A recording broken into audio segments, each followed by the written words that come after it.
The Deep Space Observatory hung in the darkness between stars like a metal flower blooming in the void. Commander Jisoo Park floated through the main corridor, her magnetic boots clicking against the floor plates as she made her morning rounds. The station had been her home for 3 years now, monitoring the distant signals that traveled between the great civilizations of the galaxy. She paused at the observation deck and looked out at the stars. Somewhere out there, billions of alien beings lived their lives on worlds she could barely imagine. The Valkyrian Empire controlled 3 entire star systems.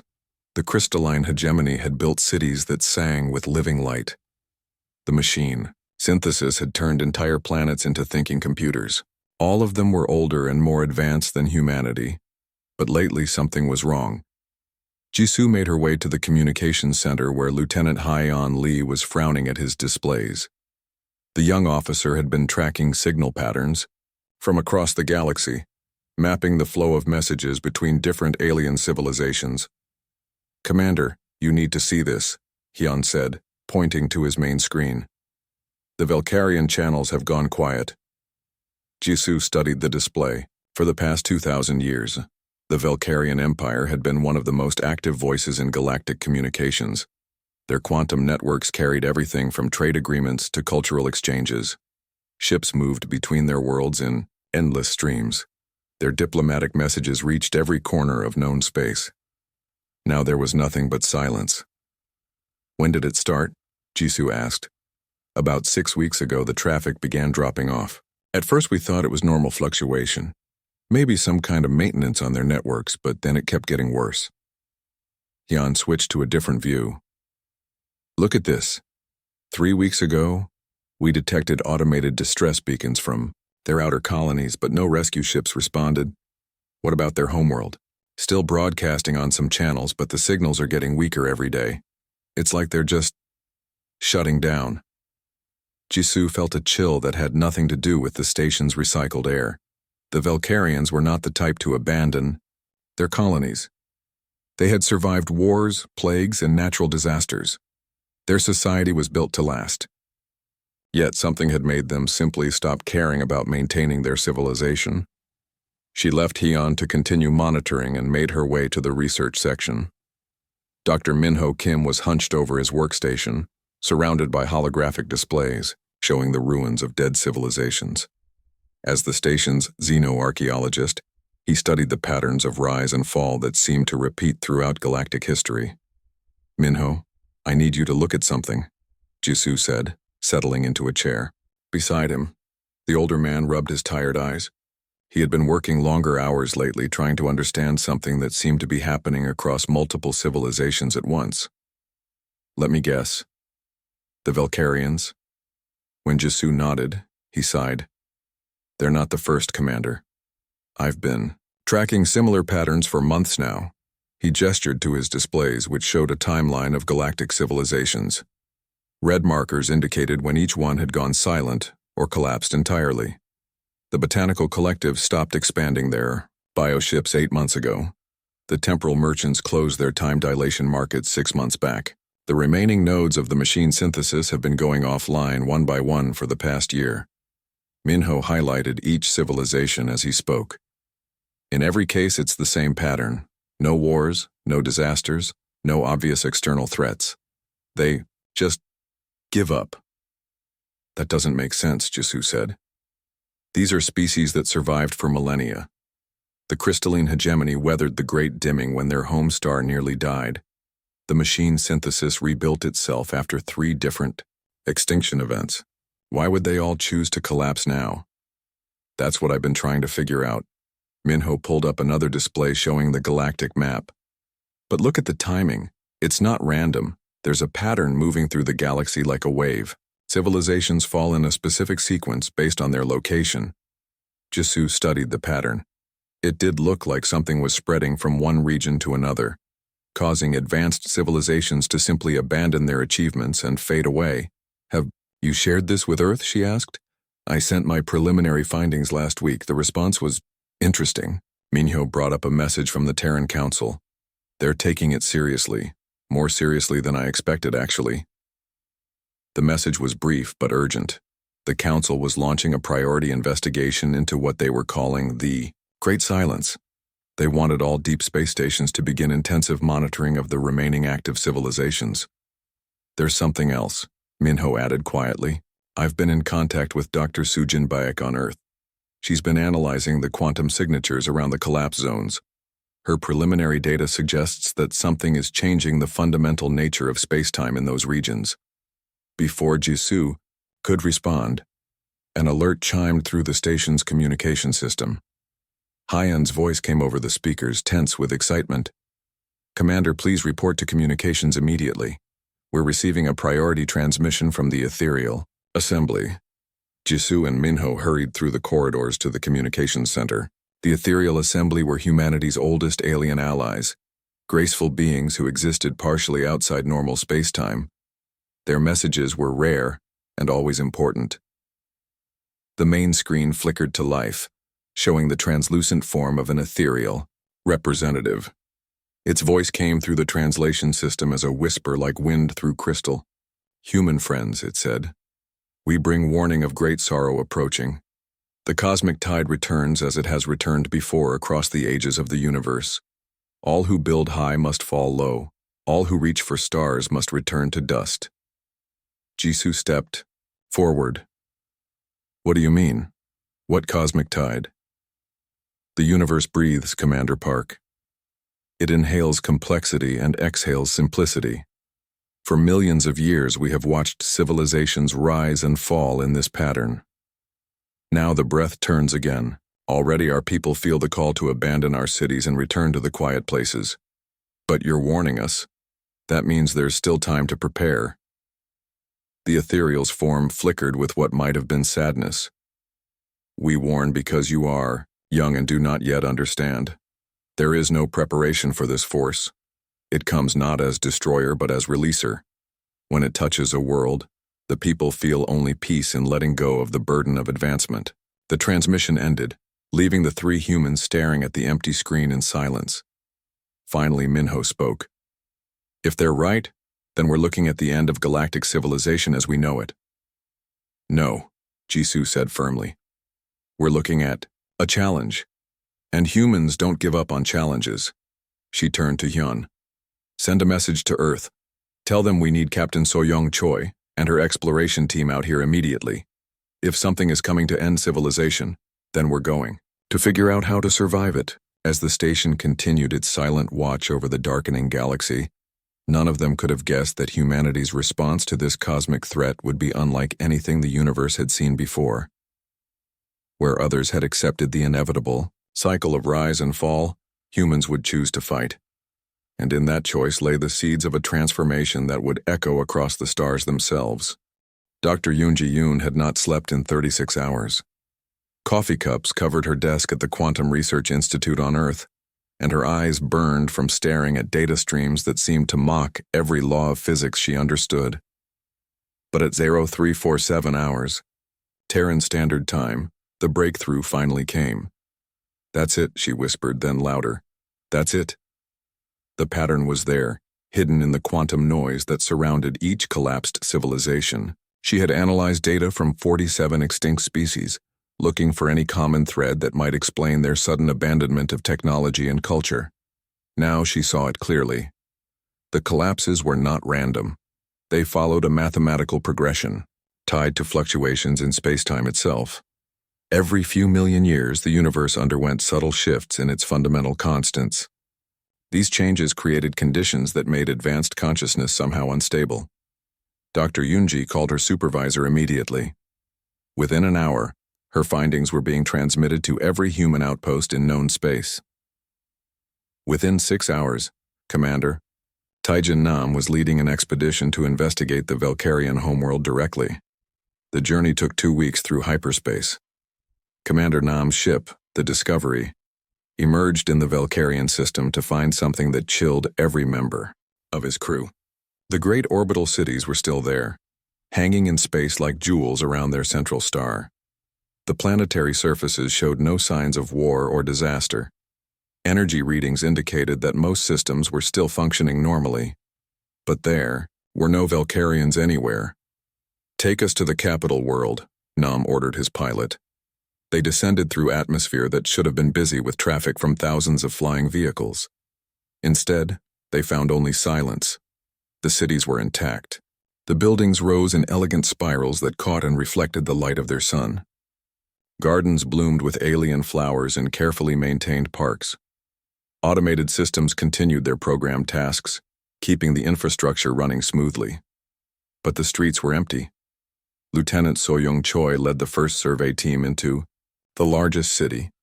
They moved through districts that could have housed millions, past shops and theaters and schools that showed no signs of violence or struggle. The Valkyrians had simply walked away from everything they had built. "Commander," So-young reported over her communicator, "we found some of them." She led Nam to a park near the city center. There, sitting peacefully under flowering trees, were perhaps 200 Valkyrians. They looked healthy and unharmed, but when the humans approached, the aliens barely seemed to notice them. They sat quietly, some humming soft melodies, others simply staring at the sky with expressions of perfect contentment. "Can you understand us?" Nam asked one of them, using the translation device that had worked perfectly in past diplomatic contacts. The Valkyrian looked at him with large, gentle eyes. "Understanding is too heavy," she said in a dreamy voice. "We put down the heavy things. Now we rest." The humans tried to engage several others, but the responses were similar. The Valkyrians seemed to have lost all interest in complex thought or activity. They had not died or been conquered. They had chosen simplicity over the burden of maintaining their civilization. Back on Earth, Dr. Sujin Baek was working frantically to understand the quantum signatures that Dr. Yunji had discovered. Her laboratory beneath the Swiss Alps hummed, with exotic machinery designed to detect the most subtle changes in the fabric of reality. "The wave is real," she announced to the emergency council meeting. "And it's moving toward us." Her calculations showed a disturbance in space-time traveling through the galaxy at nearly the speed of light. It affected star systems in a precise sequence, creating conditions that made complex consciousness feel unbearable. Species didn't fight against this influence because it didn't feel like an attack. Instead, it offered relief from the stress of advanced thinking. "How long do we have?" asked Admiral Kyung. "Oh, head of the Terran Defense Force. Based on current velocity and our position relative to the wavefront, approximately 18 months. Before it reaches Earth," Dr. Sujin replied. The room fell silent. 18 months to find a solution to a force that had destroyed every advanced civilization it had ever encountered. "What about the other surviving species?" asked Dr. In-ha Jung from the back of the room. "Are they preparing any kind of defense?" Intelligence. Reports from across the galaxy painted a grim picture. The few civilizations still maintaining their technology were following predictable patterns. Some were trying to hide in pocket dimensions. Others were attempting to download their consciousness into protected storage systems. Most were simply preparing for the inevitable by gradually reducing their technological dependence. Only humanity was approaching the problem differently. "We need to understand why this affects consciousness specifically," Dr. In-ha continued. "If we can figure out the mechanism, maybe we can find a way to resist it." Over the following weeks, research teams worked around the clock. They studied brain patterns in humans exposed to weak quantum fields similar to those preceding the wave. They analyzed the neural architecture of various species to understand why all seemed vulnerable to the same influence.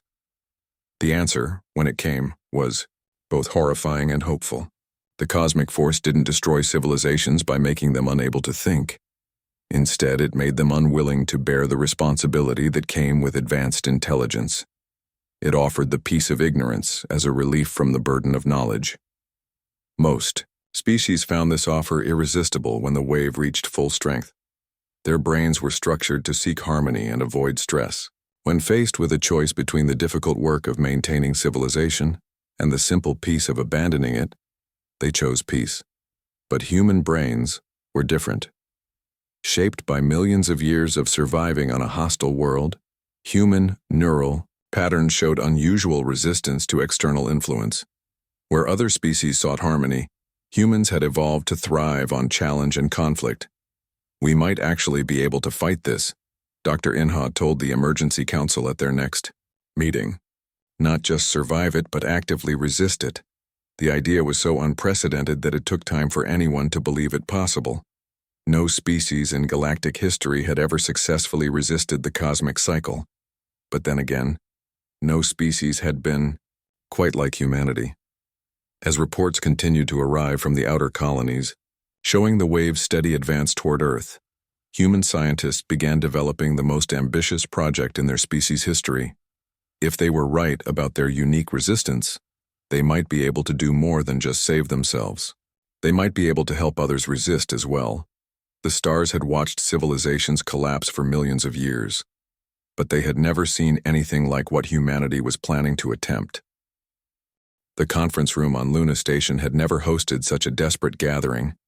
Representatives from 12 different species sat around the circular table, their various forms of communication equipment creating a babel of sounds, lights, and energy patterns. At the head of the table, Ambassador Kyong-o tried to maintain order as each species presented their own theory for surviving the approaching wave.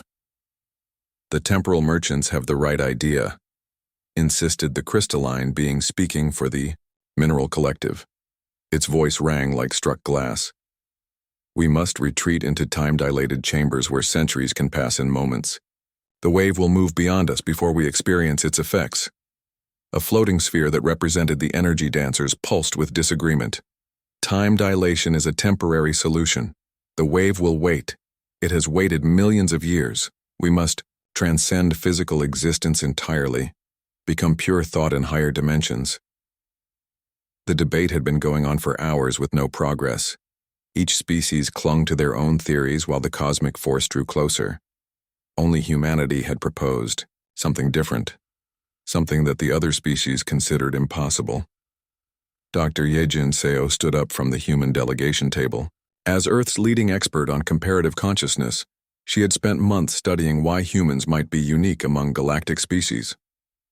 With respect to all present, she said, every solution you've proposed involves running away. Hiding in time, hiding in other dimensions, hiding in computer systems. But what if we don't have to hide? What if we can face this force directly and win? The room erupted in sounds that the translation systems interpreted as laughter, disbelief, and in one case, pity. Young species, wheezed the elderly crystalline representative. This force has ended 10,000 civilizations. The mathematics are clear.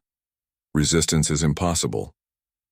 The mathematics were calculated by species who couldn't conceive of successful resistance, Dr. Yejin replied calmly. But humans are neurologically different. Our brains developed under constant threat, constant change. What feels unbearable to other species might be manageable for us. She activated a holographic display showing brain scan comparisons between humans and various alien species. The differences were striking. Where other species showed neural patterns optimized for stability and harmony, human brains were structured for adaptability and stress resistance. We propose the Prometheus Array, she continued, a network of quantum amplifiers that can project human consciousness patterns across entire star systems. If our theory is correct, exposure to human neural signatures might help other species resist the wave's effects. The room fell silent. The concept was unprecedented.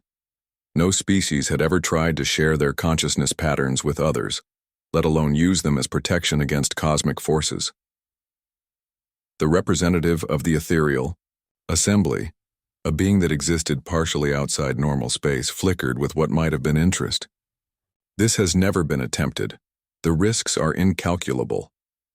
So is doing nothing, said Captain Jun Young Han, who had been quiet until now. My engineering teams have been running simulations. The array is possible, difficult, expensive, and dangerous, but possible. Over the following days, the alliance slowly formed. Not all species agreed to participate. The temporal merchants retreated to their time-dilated refuges.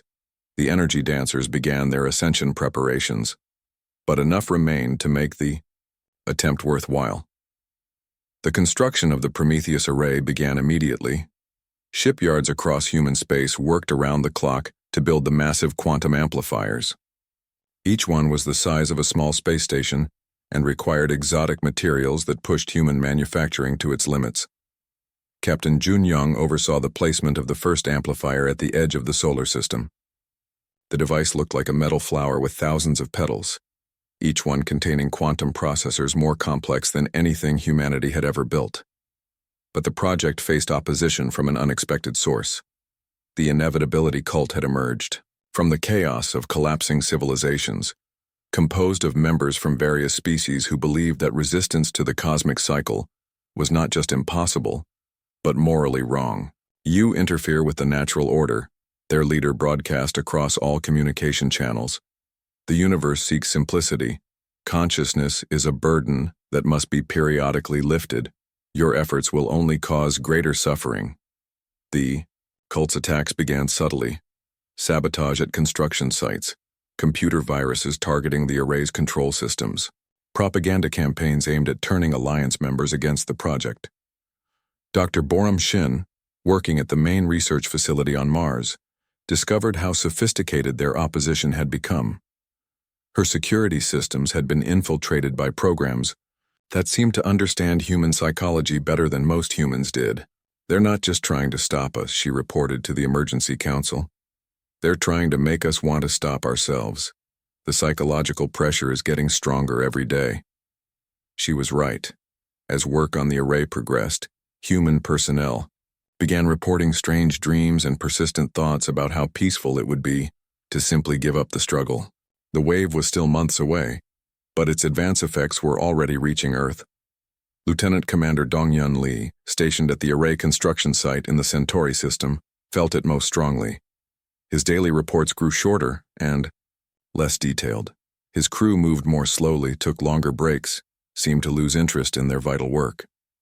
"We need the array operational before the psychological effects get worse," Captain Junyoung warned the council. "If our own people lose the will to fight, the project fails before the wave even arrives." The race intensified.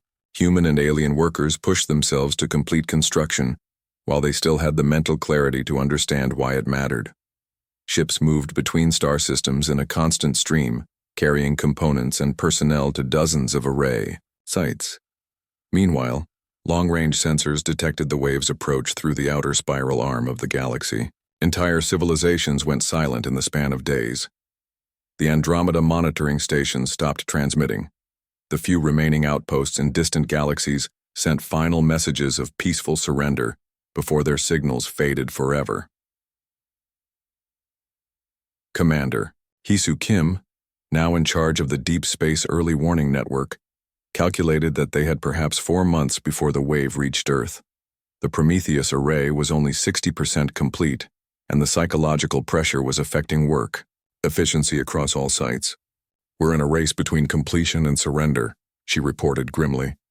"And I'm not sure which side is winning." But even as doubt crept into human minds, something remarkable was happening. The alien alliance members, exposed to human determination through their close cooperation on the project, were showing increased resistance to the wave's advance effects. Working alongside humans seemed to provide a kind of psychological immunity. For the first time in galactic history, multiple species were actively preparing to fight back against the force that had ended countless civilizations. The outcome remained uncertain, but the attempt itself was changing something fundamental in the nature of consciousness across the galaxy. The wave continued its approach, but now it was moving toward something it had never encountered before. Organized resistance, led by a species too stubborn to accept the inevitable. The emergency klaxons screamed through Kepler Station as Captain Seungwon Lim watched his instruments register readings that should have been impossible. The wave front had arrived 3 hours ahead of schedule, catching the outer colonies without warning. "All hands, this is not a drill," he announced over the station's communication system. "Initiate Protocol 7 immediately. All essential personnel to emergency stations." Through the observation ports, space looked normal. Stars shone with their usual light. The nearby planets continued their ancient orbits. But the sensors told a different story. Reality itself was shifting in ways that made sophisticated equipment behave erratically. "Captain," reported Lieutenant Kyung Moon from the sensor station, I'm detecting massive quantum fluctuations throughout the system. The wave isn't just affecting consciousness, it's changing the fundamental structure of space-time. Captain Seung-hwan nodded grimly. This matched the predictions from Dr. Chae-young Park's theoretical models back on Earth. The cosmic force didn't simply make civilizations want to collapse. It made the universe itself inhospitable to complex thought and organization. Within the first hour, the effects became obvious. The alien members of his crew began abandoning their posts, not in panic or fear, but with expressions of profound relief.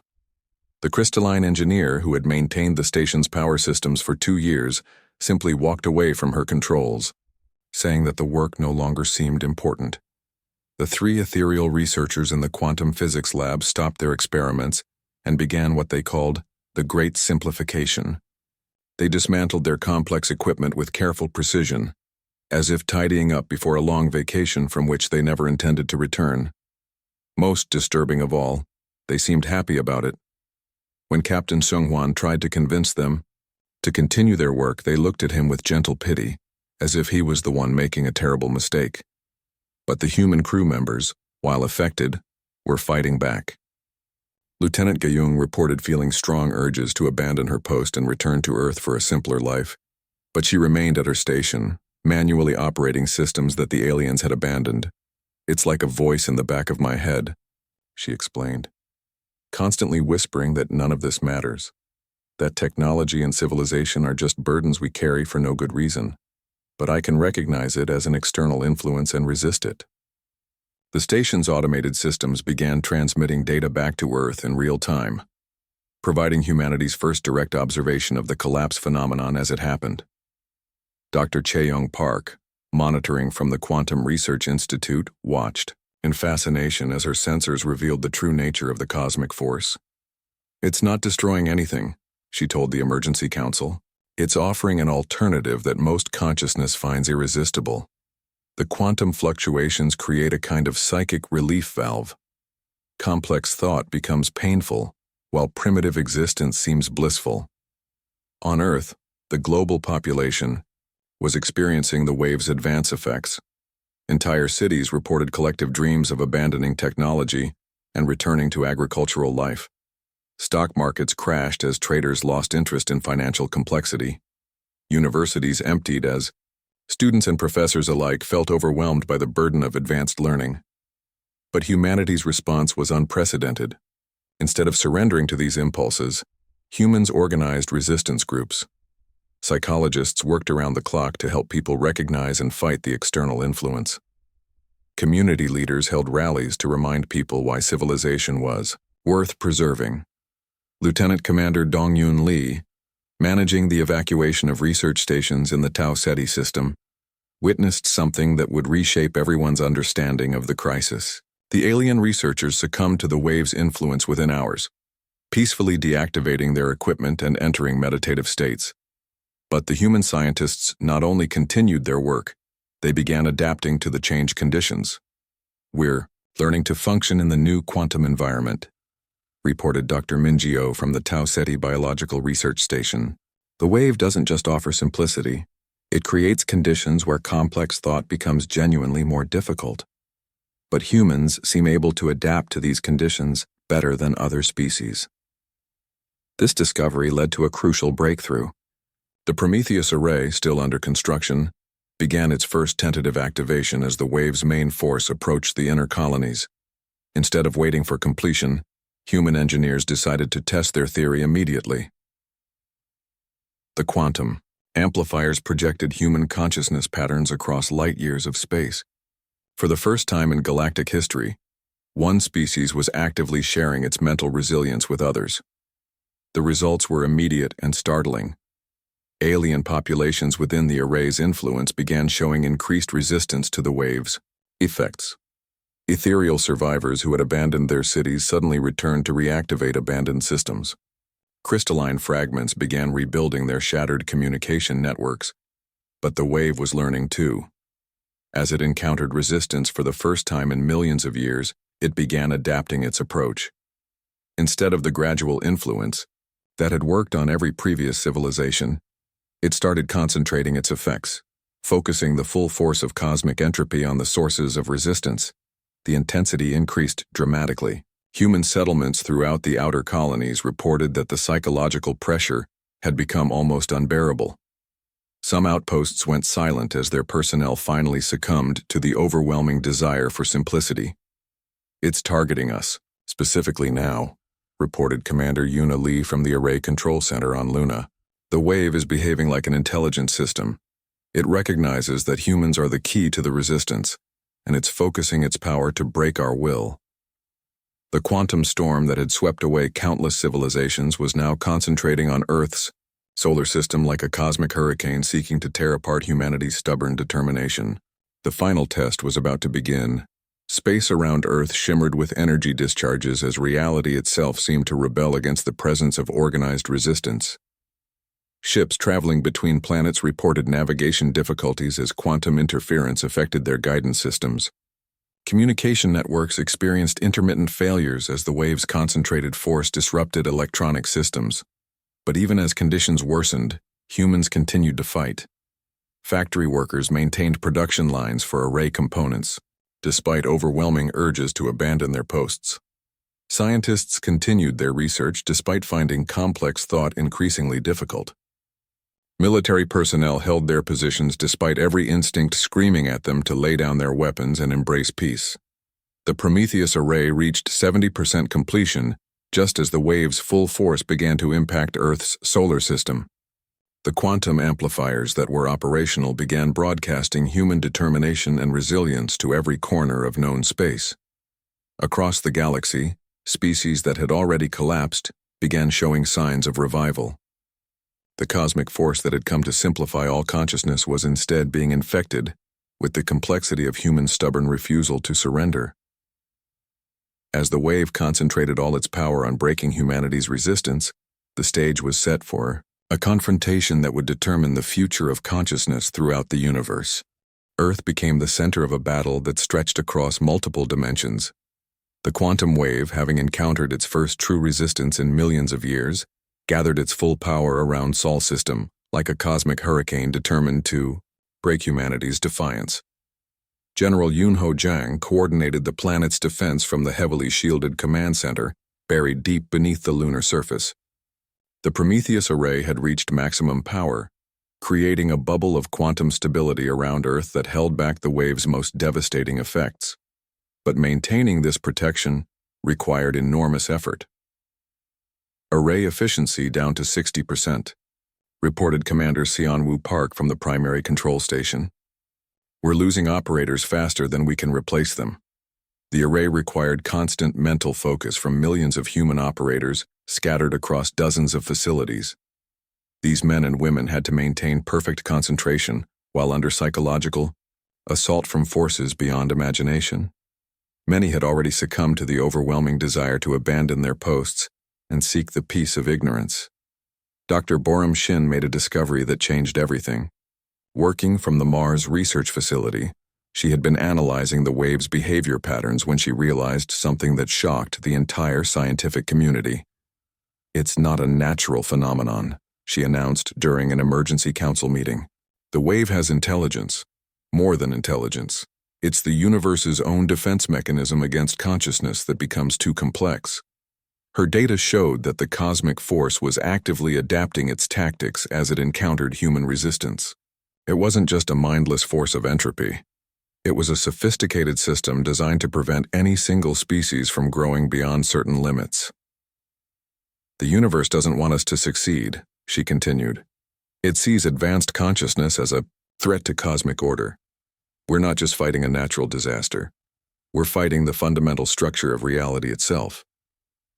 This revelation could have broken human morale entirely. Instead, it had the opposite effect. Humanity had always thrived on impossible odds. The knowledge that they were challenging the universe itself only strengthened their determination to win. Captain Sianwoo Park led rescue missions beyond the array's protective barrier, saving alien populations who had begun reverting but were struggling to maintain their civilizations. These dangerous flights revealed something crucial about the wave's effects. "Exposure to humans creates temporary immunity," she reported after returning from the Centauri colonies. Aliens who work closely with our people show much greater resistance to the wave's influence. It's as if human stubbornness is contagious. This discovery led to the breakthrough that Dr. Jiwan Choi had been seeking. Working with the array's massive amplification systems, she realized that humanity could do more than just resist the wave. They could actually transform it. We're not just broadcasting our consciousness patterns, she explained to the assembled scientists. We're broadcasting our values, our refusal to accept limitations, our drive to improve conditions for everyone, not just ourselves. The quantum wave designed to simplify consciousness was being infected with complexity, but not the cold complexity of advanced mathematics or sophisticated technology. Instead, it was absorbing the warm complexity of hope, determination, and the belief that tomorrow could be better than today. The transformation began slowly. Reconnaissance teams venturing into areas where the wave had already passed started reporting unusual readings. Instead of the expected quantum signatures of collapsed civilizations, they found something unprecedented: spontaneous reorganization. Species that had fallen decades ago were showing signs of revival. The botanical collective began regrowing their bioships. The temporal merchants reopened primitive versions of their time markets. Long-dead civilizations started broadcasting again from worlds that should have been silent. Ambassador Sang Hyun, monitoring communications from the diplomatic center on Earth, received the first confirmation that something extraordinary was happening. Messages were coming in from across the galaxy. Former enemies and allies alike reported that their people were experiencing something they had never felt before: hope. The wave that came to end civilization is carrying our message to every corner of the galaxy, he announced to the world leaders assembled in emergency session. Instead of spreading surrender, it's spreading the idea that resistance is possible. But the universe was not giving up easily. As the cosmic force realized what was happening, it began concentrating even more power on Earth. The quantum storm intensified beyond all previous measurements. Reality became unstable around the solar system as fundamental forces fluctuated wildly. The psychological pressure on Earth's population reached breaking points. Even humans, with their unusual resistance to external influence, began to crack under the assault. Suicide rates climbed as people found the burden of consciousness unbearable. Mental hospitals overflowed with patients who begged to have their memories erased. We're losing people faster than we can save them, General Yunho reported grimly. The wave is learning to target human psychology specifically. It's found ways to make our own strengths work against us. The crisis reached its peak when the array operators began failing en masse. The quantum amplifiers required precise mental coordination from their human controllers. As more operators succumbed to the wave's influence, the protective barrier around Earth began to weaken. Commander Hyesu Kim, now in charge of array operations, made a desperate decision. Instead of trying to maintain the defensive barrier, she redirected all available power to the transmission systems. If Earth was going to fall, they would use their last moments to ensure the message of resistance reached every corner of the universe. Maximum power to all transmitters, she ordered. Broadcast on all frequencies. If this is our end, we're going to make sure the galaxy remembers that someone fought back. The Prometheus array began transmitting at levels that pushed its systems beyond design limits. The quantum amplifiers overloaded as they projected human consciousness patterns with unprecedented intensity. But the gamble worked. The wave that struck Earth expecting to find another civilization ready to surrender instead encountered something it had never experienced. A species that became more determined as the situation grew more hopeless. The cosmic force that had ended countless civilizations found itself being transformed by contact with human refusal to accept defeat. Across the galaxy, the quantum storm that should have simplified consciousness was instead spreading complexity, not the sterile complexity of advanced technology, but the living complexity of beings who refused to surrender their dreams of a better future. As Earth stood at the center of this cosmic transformation, humanity had not merely survived the force that destroyed civilizations. They had changed its fundamental nature, turning an engine of entropy into a carrier of hope. 6 months after the quantum storm's transformation, the galaxy pulsed with activity unlike anything in recorded history. Dr. Gayung Moon published her observations from the New Geneva Observatory, documenting changes that seemed to violate everything scientists thought they knew about consciousness and civilization. The quantum fluctuations that once induced collapse are now creating stable conditions for awareness to expand beyond previous limits, she wrote in her landmark study. Species are developing new forms of consciousness, new technologies, and new social structures that would have been impossible under the old cosmic order. The evidence was overwhelming. The crystalline hegemony had not simply returned to their previous state. They had rebuilt their cities with structures that sang in harmonies no being had heard before. The crystals themselves had evolved new properties that allowed them to process information in ways that transcended their original design. The botanical collective's bioships were growing in configurations that merged the best traits of dozens of different species. Plants that had once been limited to photosynthesis now created complex energy networks that could tap directly into quantum fluctuations for power. Even more remarkable were the civilizations that had been considered permanently extinct. Archaeological teams reported active signals coming from worlds that had been silent for centuries. The wave that had once carried the message of inevitable decline now carried blueprints for impossible renewal. Captain Ji-hoon Bae commanded the first expedition to the galactic core, where ancient systems had maintained their vigil for millions of years. The journey took his ship through regions where space itself had been transformed by the wave's passage. Navigation required new techniques because the old rules of physics no longer applied consistently. The core systems are still there, he reported back to Earth. But they're not the same. The machines that once triggered the collapse cycles have been reprogrammed. Instead of monitoring consciousness levels to determine when simplification is needed, they're now facilitating the expansion of awareness. His team discovered automated factories that were producing technologies no single species had ever imagined. The ancient machines, built by a civilization so old their name was lost to history, had been infected with human creativity. They were now building tools for forms of consciousness that didn't yet exist, but might someday evolve. Commander Yuna Lee established the first transgalactic communication network using quantum channels that had been transformed by the wave. Messages could now travel between star systems in real time, creating a level of unity that the galaxy had never experienced.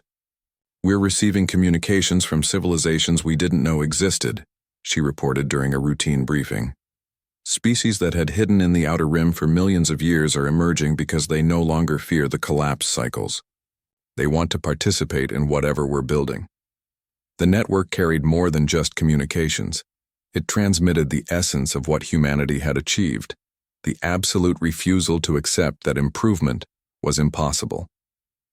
This message resonated across species barriers in ways that surprised everyone involved. The former inevitability cult had undergone the most dramatic transformation of all. Led by beings who now called themselves the possibility seekers, they dedicated their efforts to spreading the message of resistance to other galaxies. Long-range sensors had detected similar quantum waves approaching Andromeda and the Magellanic Clouds.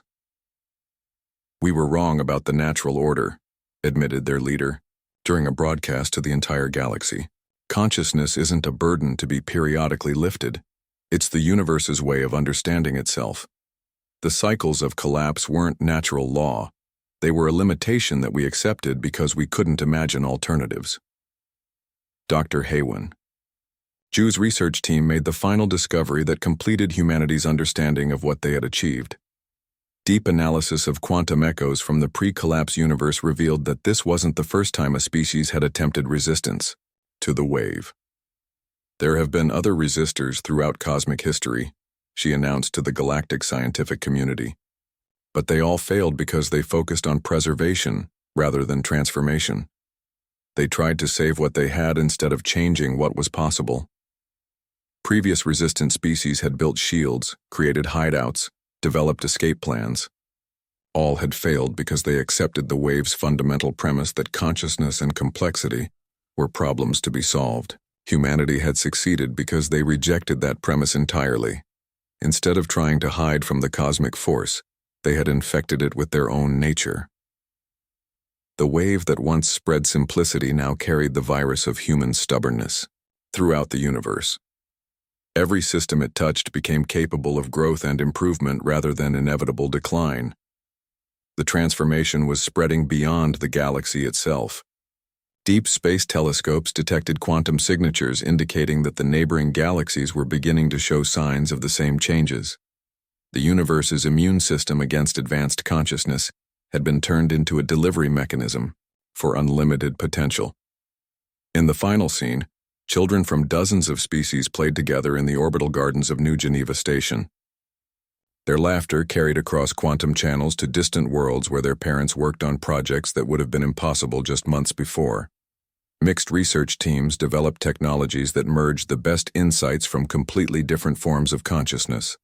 Above them, the stars shone with light that seemed somehow different. Not the cold, distant illumination of burning gas, but something warm and welcoming. The universe itself had learned to embrace complexity instead of fearing it. An elderly, human teacher watching the children play smiled as she remembered the dark months when humanity had stood alone against forces beyond imagination. Now those same forces carried humanity's message to every corner of existence.